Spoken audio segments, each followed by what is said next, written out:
Merci beaucoup, Fabrice Duparc, Monsieur le don du corps. Président, chers collègues.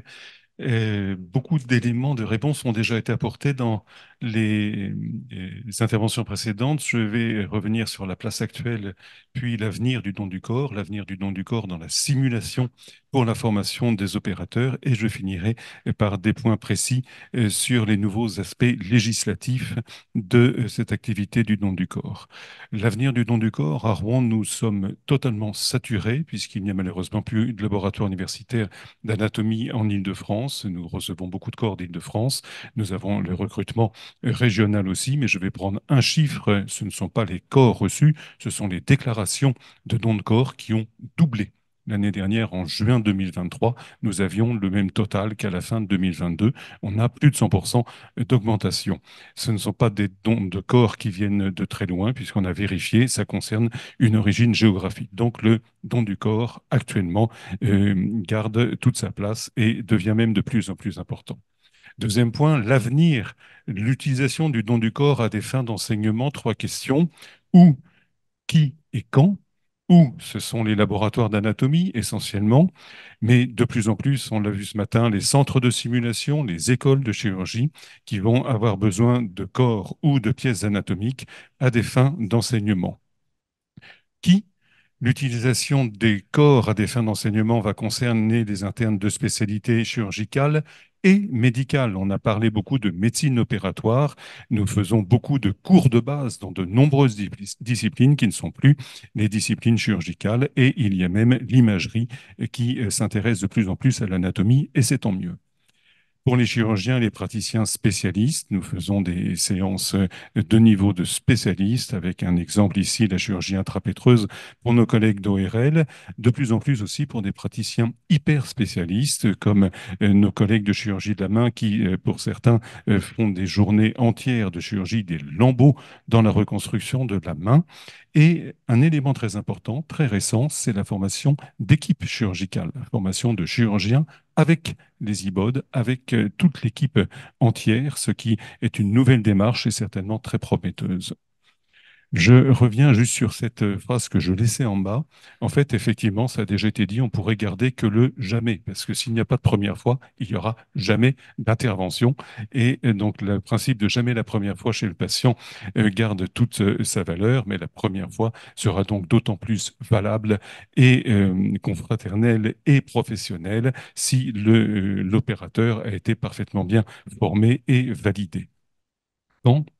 L'utilisation du don du corps à des fins d'enseignement intervient, on l'a largement développé avant, dans la phase socle.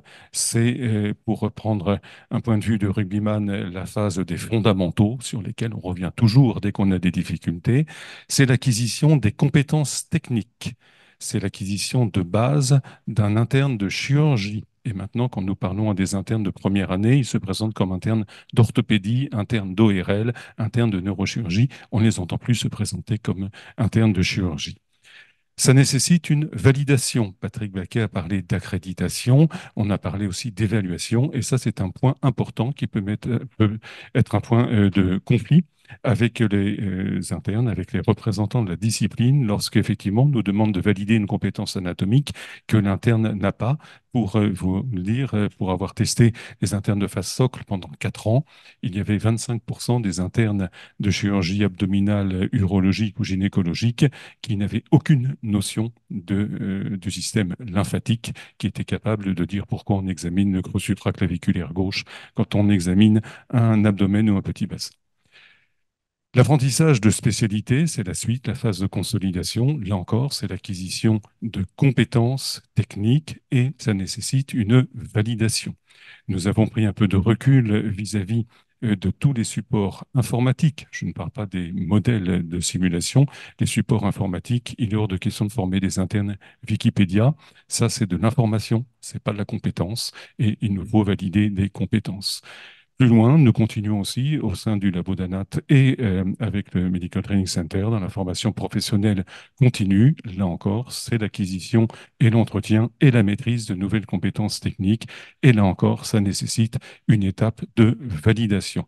J'ai gardé une référence parmi celles que j'ai pu utiliser, celle d'un du journal de neurochirurgie, neurosurgery, connaissances anatomiques, oui, dans l'intérêt du travail sur corps humain, compétences techniques, oui, et un troisième paramètre qui a été de manière très intéressante valorisé, la confiance de l'opérateur et du futur opérateur dans cette étude.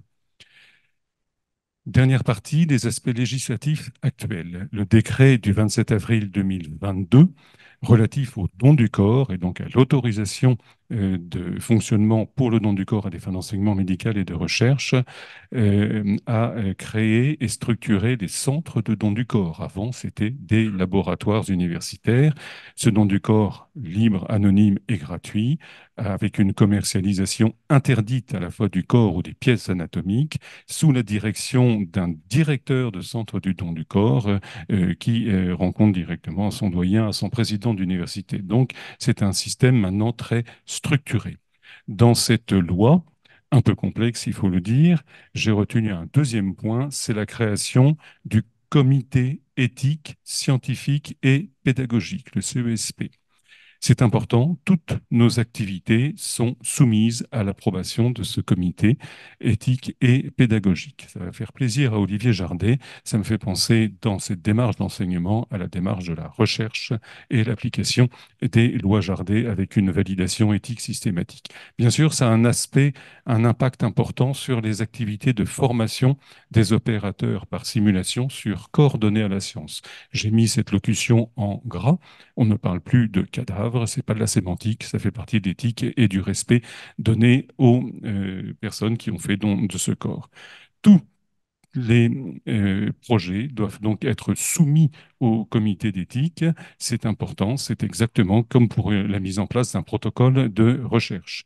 Ensuite, les corps et les pièces anatomiques sont mis à disposition des centres de simulation sur la base de ces projets avec des conventions avec le centre du don du corps. J'ai mis trois exemples parmi les nombreuses activités que nous partageons maintenant avec le Medical Training Center de Rouen, dont Louis Sibert va vous parler après, les journées d'anatomie, d'arthroscopie pardon, de genoux ou d'épaule, les cours de damage control pour des collègues réanimateurs, mais aussi pour les chirurgiens de guerre et de catastrophe, les journées d'anesthésie loco-régionale pour souligner à quel point c'est de la médecine opératoire. Et là, je peux dire en tant qu'anatomiste et orthopédiste combien je suis malheureux quand je vois des internes d'anesthésie qui connaissent mieux l'anatomie périphérique que mes internes d'orthopédie. Il y a vraiment du travail, ça a été évoqué précédemment. C'est une procédure contraignante, c'est une garantie de transparence, et ça c'est indispensable dans Fabrice, le faut que tu fonctionnement conclues. des centres de don du corps. En 2024, ces formations sont donc des étapes indispensables. On forme en médecine opératoire, on procure l'acquisition de connaissances, on doit valider des compétences, et ceci se fait dans un cadre législatif bioéthique constitué. Je vous remercie. Merci Fabrice. Oui. Merci pour le respect du temps de parole. Magnifique, hein. Merci beaucoup, chers collègues de Rouen. C'est très important, le don du corps, en effet. Et quand on sait que le TAVI a été mis au point à Rouen Je rends hommage et à que mon maître Alain notre Cribier, maître Alain qui Cribier m'a vient appris de la disparaître, cardiologie quand j'étais étudiant. ouais, et avec lequel on avait fait en 22 une dernière conférence avec lui à l'Académie, en biacadémique, avec l'Académie de médecine et de chirurgie, sur les indications de la chirurgie du très grand âge chez les très grands seniors, au-delà de 85 ans. Et ça, le TAVI était manifestement une solution importante pour ce type de patient. Merci.